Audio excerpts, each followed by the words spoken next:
সনাতনী দেখো দেখো খাও লড়াই করো দুনিয়া সনাতনী রক্তে আগুন লেগেছে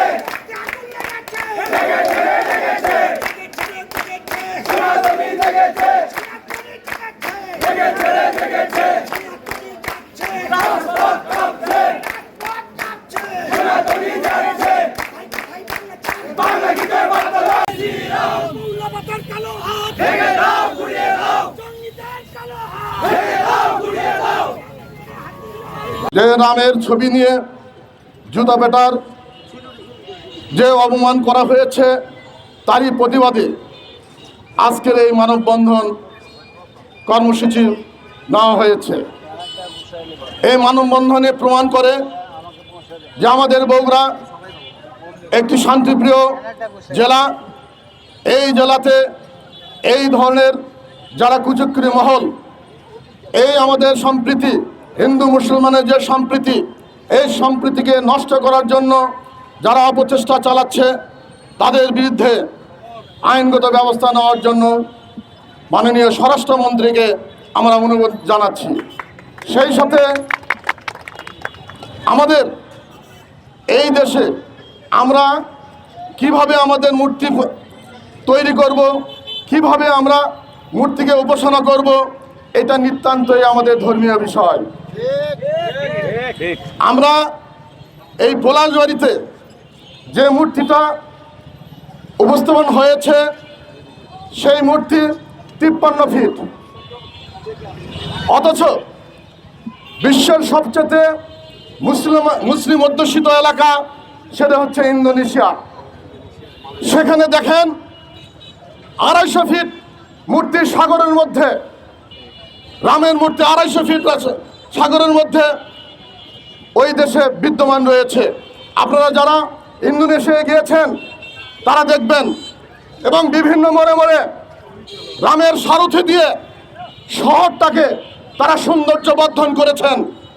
কোথায়? সেখানে তো কোনো মাপ সৃষ্টি হয় নাই, সেখানে তো কোনো এই রাজনৈতিক কুচক্রী মহলের কোনো দাবানলে যায় নাই। আমাদের দেশে কেনই বা সেটা হবে?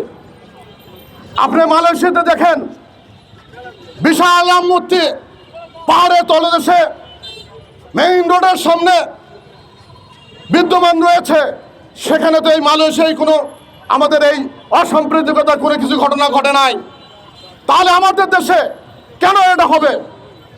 আমরা সরকারের কাছে জবাব চাই, সরকারের কাছে আমরা আবেদন জানাই যে এই দেশে আমরা শান্তিপ্রিয়ভাবে আমরা বসবাস করতে চাই, আমরা হিন্দু মুসলমান একসাথে বসবাস করতে চাই। আমার এই দেশে যেন কোনো আমাদের হিন্দু মুসলমানের মধ্যে কোনো বিভেদ সৃষ্টি না হয়। যে কুচক্রী মহল এই বিভেদ সৃষ্টি করছে তাদের বিরুদ্ধে সরকার ব্যবস্থা নেবেন।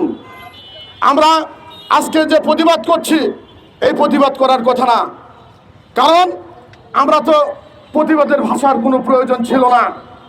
কেন আমাদের এই রামকে আপনার জুতো পেটা করা হবে? ওই জুতো পেটা যেটা করেছেন তাদের টাকা খরচ করেই কিন্তু তারা এই ব্যানার বানিয়েছিলেন। কেন তারা ওই ব্যানার নিয়ে তারা র্যালি করলেন? আমরা তো কোনো আরবির ভাষা নিয়ে আমরা কোনো ব্যানার তৈরি করে আমরা কোথাও যাই নাই। তাহলে তারা কেন এটা করবে? ও এখন তাদের ভোটের দিন শেষ হয়েছে। 12ই ফেব্রুয়ারি যে নির্বাচন, এই নির্বাচনের আগে তারা বলেছেন এই বাংলাদেশের স্বাধীনতা বিরোধী দল, স্বাধীনতা বিপক্ষের শক্তি, তারা বলেছেন যে আমরা পূর্বে জন্ম না, আমাদের বাপদাদারা হিন্দু ছিল। তখন তো সেটা বলে 5ই আগস্টের আগে, 5ই ফেব্রুয়ারির আগে তারা বলেছিল যে আমাদের বাপদাদারা হিন্দু ছিল, আমাদেরকে আপনারা ভোট দেন। তারা মন্দিরে মন্দিরে যে মন্দির পাহারা দিয়েছেন, মন্দিরে মন্দিরে যে তারা গান গেয়েছে, ও তখন ভোটের স্বার্থ ছিল। তাদের রূপরেখা এই 5ই ফেব্রুয়ারির পর আস্তে আস্তে সেটা প্রকাশ পাচ্ছে।